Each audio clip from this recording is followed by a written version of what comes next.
விசாரத் பூர்வாது new syllabus main புக்லேருந்து உங்களுக்கு எடுக்கிறேன். ஜமுனாங்கிற टिप्पणी பார்க்கலாம். जमुना डिप्टी कलेक्ट्री कहानी के प्रमुख पात्र सकलदीप बाबू की धर्म पत्नी जमुना है. இந்த டெப்டி கலெக்டர் அப்படிங்கிற அந்த ஸ்டோரியோட முதன்மையான கேரக்டர் இந்த சகல்தீப் பாபுவோடைய ஒய்ஃபாக தான் இந்த ஜமுனா வர்றாங்க. வாத்சல்யமை மாதா है. இவங்க வந்து ஒரு அஃபெக்ஷனேட் ஒரு பாசமிகு अम्मा. कहानी के आरंभ में ही जमुना अपने बेटे के बारे में पति से कहती है. கதையோட ஆரம்பத்திலேயே பையனை பற்றி அப்பா கிட்ட என்ன சொல்கிறாங்கன்னா அந்த லேடி 2 दिन से बहुआ बहुत उदास है. 2 நாளாக பையன் ரொம்ப சோகமாக இருக்காங்க அப்படின்னு சொல்கிறாங்க ஹஸ்பண்டு கிட்ட. वह अपने बेटे की तरफ से पति से डिप्टी कलेक्ट्री की परीक्षा लिखने के लिए परीक्षा शुल्क मांगती है. அப்பா பையனுக்காக அப்பாவிடம் வந்து டெப்டி கலெக்டருக்கு ஃபீஸ் கட்டணும் இல்லையா, அதுக்கு அந்த ஃபீஸ்க்கு காசு வாங்குறாங்க. அம்மா வந்து வாங்கி தராங்க. உஸ்கோ अपने बेटे पर बड़ा विश्वास था. அம்மாவுக்கு வந்து பையன் மேலே ரொம்பவும் கான்ஃபிடென்ட் இருக்குது.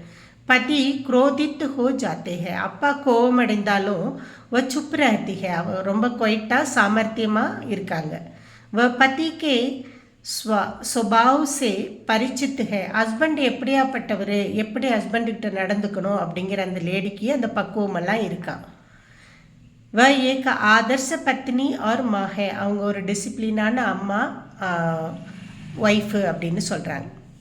एक दिन पति ने जल्दी स्नान किया तो डरती है कि वह बीमार ना पड़े. ஒரு நாள் அந்த அப்பா வந்து சீக்கிரமாக குளிச்சுடுறாரு. அப்போ இவர் ரொம்ப கஷ்டப்படுறா. ஐயோ சீக்கிரமாக குளிச்சுட்டா உடல்நிலை சரியில்லாமல் போயிடுமோ, குளிர் அட்டாக் ஆகிடுமோன்னு பயப்படுறாங்க. जमुना अपने दोनों बेटों से वात्सल्य प्रदर्शित करती है.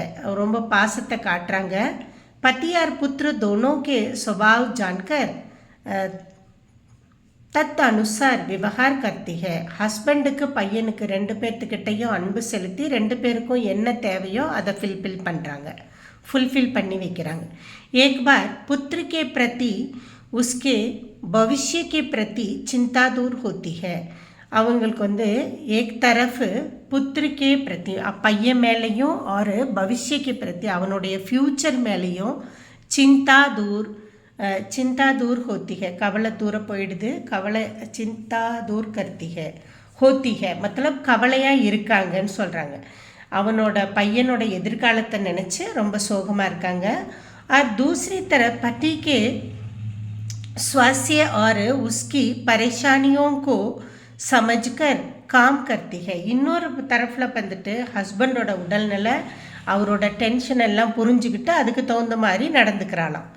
संक्षेप में कहे तो சுருங்க சொல்லணும்னா ஷார்ட்டாக சொல்லணும்னா ஜமுனா ஆதர்ச பத்னி ஆர் வாத்சல்யமை மாஹே. ஒரு யதார்த்தமான ஒரு டிசிப்ளினான ஒய்ஃப்னு சொல்லலாம், ஆர் பாசமிகு அம்மான்னு சொல்லலாம். இதில் அந்த மாதிரி கேரக்டரை இவங்களுக்கு கொடுத்துருக்காங்க. All the best. நல்லா எழுதுங்கம்மா.